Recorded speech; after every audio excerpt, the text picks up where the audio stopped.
Good morning, students. So today we will start our new chapter, chapter number 7, triangles. Okay.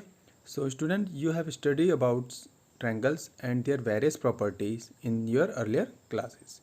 So here we will study in details about the congruency of triangles, rule of congruency, and some more property of a triangles. So okay. So let's start. First, congruency of a triangles. तो student basically when I said two figure are congruent, अगर मैं कह रहा हूँ कि दो figure congruent हैं तो व्हाट डज एक्चुअली मीन कि दोनों फिगर क्या हैं, सेम है, एग्जैक्टली क्या है, सेम है. When I said exactly that means same in all respect. तो उनका क्या है, वो ऑल रिस्पेक्ट में सेम होंगे. लाइक मीन्स कि उनका शेप भी सेम होगा और साइज भी सेम होगा. अब मैं कोई, अगर आप डेली लाइफ में ऐसे बहुत सारे एग्जांपल हैं जिनको आप कह सकते हो कि ये फिगर्स क्या हैं, कॉन्ग्रेंट हैं. जैसे कि आप कभी अपनी फ़ोटो खिंचाने जाते हो, आप उसको कहते हो कि मेरी एक पासपोर्ट साइज़ की फ़ोटो कीजिए और उसकी 10 कॉपी दे दीजिए. तो वो जब 10 कॉपी देता है तो वो 10 की 10 कॉपी क्या होंगी, सेम आइडेंटिकल होती है, मतलब सेम शेप और सेम साइज़ की होंगी. तो अगर आप किसी भी दो फोटो को उठा लें तो वो दोनों फोटो की क्या कहलाएंगी, आपकी कॉन्ग्रेंट फिगर कहलाएंगी. Clear student? तो कॉन्ग्रेंट मीन्स ऐसी फिगर्स, दो फिगर्स जो कि इक्वल हो ऑल रिस्पेक्ट में और जिनका शेप एंड साइज दोनों क्या हो, सेम हो. ठीक है, clear? Same shape and same size called congruent figures. देखो स्टूडेंट, यहाँ पे एक सिमिलर फिगर भी होता है, कई बार आता है सिमिलर और एक आता है कॉन्ग्रेंट. तो अगर आप सिमिलर फिगर और कॉन्ग्रेंट फिगर की बात करें हम, तो सिमिलर फिगर और कॉन्ग्रेंट फिगर में डिफरेंस है. ठीक है, तो सिमिलर फिगर लाइक मैंने एक ये सर्किल बना दिया, सॉरी सर्किल ना लेके कोई दूसरा एग्जांपल ले लेते हैं. सपोज ये स्क्वायर है, ठीक है, और we have make another square. मैंने एक और स्क्वायर बना दिया. इसकी साइड 2 सेंटीमीटर है, इसकी 4 सेंटीमीटर. तो ये दोनों फिगर अगर मैं कहूँ, ये भी स्क्वायर है और ये भी स्क्वायर है, दोनों क्या है, स्क्वायर है और सेम है. शेप, दोनों के शेप क्या है, सेम है. तो these two square called similar figure. क्या कहलाएंगे ये, सिमिलर फिगर कराएंगे, क्योंकि दोनों का शेप क्या है, सेम है. बट अगर मैं कहूँ क्या ये दोनों फिगर कॉन्ग्रेंट हैं, तो डू यू थिंक कि ये दोनों फिगर कॉन्ग्रेंट हैं? नहीं, दोनों फिगर कॉन्ग्रेंट नहीं है, क्योंकि इनकी शेप तो सेम है but size is not same, लेकिन उनका साइज सेम नहीं है. बट अगर मैं एक और एग्जांपल ले लूँ, यहाँ पे मैं ले लेता हूँ, ये सपोज, सॉरी, इसको आप स्क्वायर मान के चलिए. सपोज ये स्क्वायर है and another square is this one, और इसकी साइज 3 है और ये भी 3 है. तो ये दोनों, इसका शेप भी सेम है एंड साइज भी सेम है. तो ये दोनों स्क्वायर क्या कहलाएंगे, कॉन्ग्रेंट कहलाएंगे. ठीक है, तो similar is a different thing and congruent is a different thing. तो कॉन्ग्रेंट का मीन्स अब आपको समझ में आ गया, एग्जैक्टली सेम.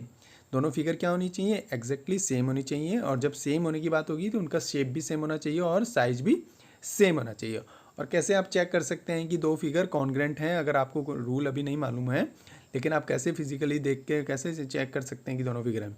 तो व्हाट वी हैव डू, हम एक फिगर को दूसरी फिगर के ऊपर क्या कर देंगे, सुपरपोज कर देंगे. सुपरपोज मीन्स एक के ऊपर एक रख देंगे. अगर मैं इस स्क्वायर को इसके ऊपर रखूँ तो क्या इसको ये कवर कर लेगा? आई डोंट थिंक सो, नहीं करेगा. ठीक है, तो दैट मीन्स दोनों फिगर क्या हैं, कॉन्ग्रेंट नहीं है. बट अगर ये 3 सेंटीमीटर का स्क्वायर और ये 3 सेंटीमीटर के स्क्वायर को अगर मैं एक दूसरे के ऊपर रख दूं तो दोनों स्क्वायर एक दूसरे को क्या कर लेंगे, कंप्लीटली कवर कर लेंगे. ठीक है, सुपरपोज कर लेंगे, कंप्लीटली कवर कर लेंगे, तो आपको एक ही स्क्वायर दिखाई देगा. तो दैट मीन्स ये दोनों फिगर क्या हो गए, हमारे कॉन्ग्रेंट फिगर हो गए. Clear student? कॉन्ग्रेंट मीन हो गया क्लियर. इसका कॉन्ग्रेंट का मतलब समझ में आया आपको ना? ठीक है, नाउ कम टू, अब क्योंकि हमारा यहाँ पे टॉपिक क्या है, ट्रायंगल है, तो ट्रायंगल जब टॉपिक है तो हम ट्रायंगल्स की ही यहाँ पे बात करेंगे. ओके, तो नाउ कम टू, अब देखिए स्टूडेंट, अगर आपके पास दो फिगर कोई कॉन्ग्रेंट हो जाती हैं, सपोज मैं यहाँ पे एग्जांपल ले लेता हूँ. एक आपका ट्रायंगल है ABC एंड दूसरा ट्रायंगल हम यहाँ पे ले लेते हैं PQR. ठीक है, अब मैं कहूँगा कि ये दोनों triangle A B C and P Q R अगर कॉन्ग्रेंट हैं तो इसका मतलब क्या होगा, अगर हमारे पास दो ट्रायंगल कॉन्ग्रेंट हैं तो उसके जो कॉरस्पॉन्डिंग पार्ट्स होंगे, उसके जो 6 टर्म्स जो होंगे वो भी इक्वल होंगे। दैट मीन्स उसकी 3 साइड्स एंड उसके 3 एंगल्स। ओके, तो अगर मैं कहूँ ए बी सी कॉन्ग्रेंट है पी क्यू आर, यहाँ पे एक चीज़ और मैं बताना चाहूँगा, कॉन्ग्रेंट को हम इस साइन से डिनोट करते हैं, ठीक है, दो डैश और उसके ऊपर ये फिगर।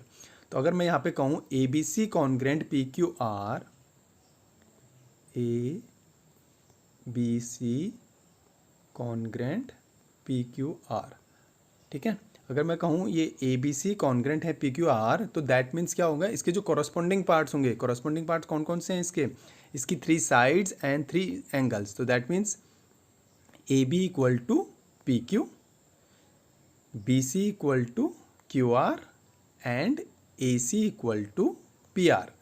ये क्या होंगे, इक्वल होंगे। तो दैट मीन्स के कॉरस्पॉन्डिंग पार्ट्स क्या होंगे, उसके कॉरस्पॉन्डिंग पार्ट्स भी क्या होंगे, इक्वल होंगे। और कॉरस्पॉन्डिंग पार्ट्स क्या हो गए ट्रायंगल्स के, उसकी 3 साइड्स एंड उसके 3 एंगल्स। तो 3 साइड्स यानी A B equal to P Q, B C equal to Q R and P R equal to A C. And 3 angles क्या हो गए उसके, angle A equal to angle P, angle B equal to angle Q and angle R equal to angle C.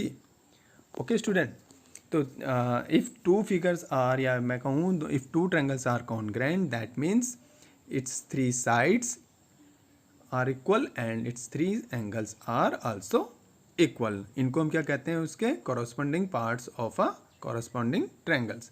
C P C T से हम इसको denote करते हैं, like that.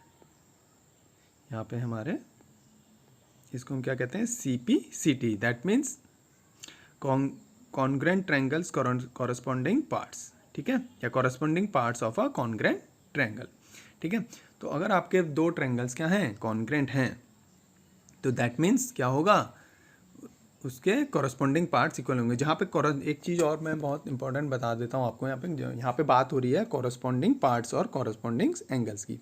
Suppose ये आपका ट्रायंगल है ए बी सी और दूसरा ट्रायंगल है आपके पास पी क्यू आर।